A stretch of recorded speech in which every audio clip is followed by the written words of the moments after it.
Robbie, you definitely handled yourself with class after what happened there, but can you just give us an idea of kind of what your emotion is after what looked to be a pretty controversial ending? I mean, shit happens in there. Sometimes there's mistakes being made.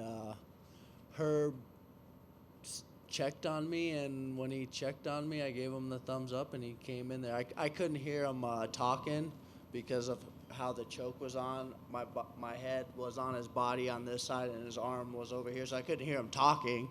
And I'm not going to just dangle a hand there, so I just put it down, and then when he checked, I gave him the thumbs up and looked right at him. I was like, hey, man, fuck, I'm good.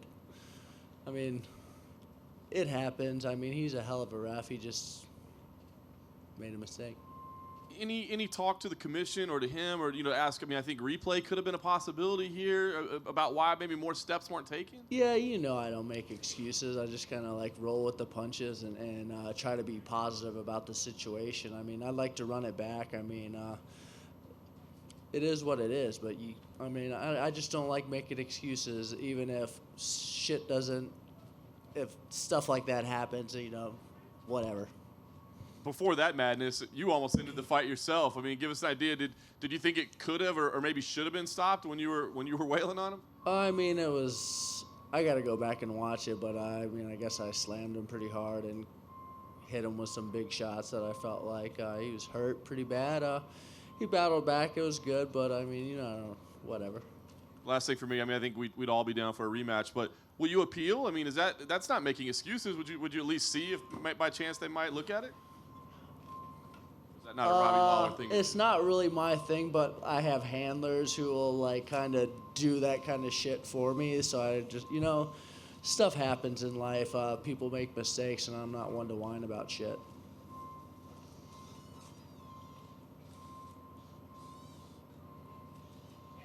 Hey, Robbie, from an outsider's perspective, it's hard to tell how tight the choke actually was. You said, one half of your head was kind of on his body. So did he just have the choke on the one side, or was it fully locked in? Did you feel yourself backing out? I wasn't choking because I was actually thinking I could just pick him up and slam him. But he was squeezing so damn hard, it was like, just let him burn out his arms. Like, if you go back, at least that's what it felt like to me. I don't know how it looked on TV.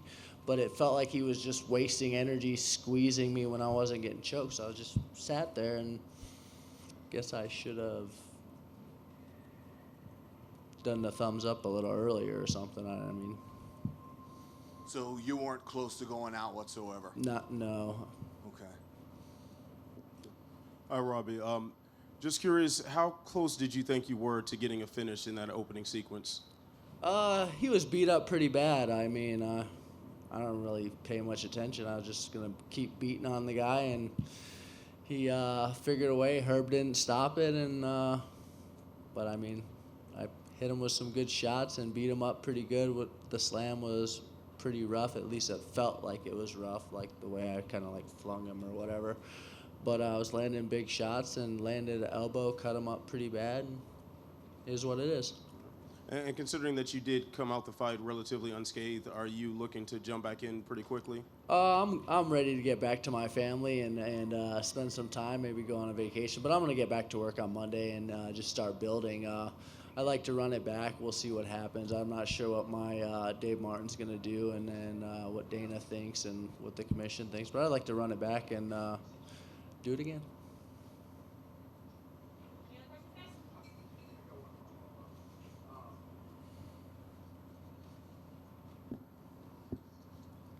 One of the biggest questions that people had going into this was, would you be able to defend Askren's wrestling? And it looked like you did it with relative ease. Did you even surprise yourself? I mean, we know you're a good wrestler and you have good takedown defense, but I mean, it just looked like you handled that very well. I have really good training partners. Kami Barzini's been working on my wrestling ever since I came down to Florida. Greg Jones has been sharpening my skills, and obviously Logan Storley, one of my main training partners, has been working out with me. I can wrestle, and the more I do it, the better I get, and I'm stronger than hell right now, like really strong, so that helps in all those positions. And my strength and conditioning coach, Mike Barwas, did a great job of getting my hips strong and my core strong, so I'm able to defend takedowns and do stuff a little easier. Thank you. Thanks.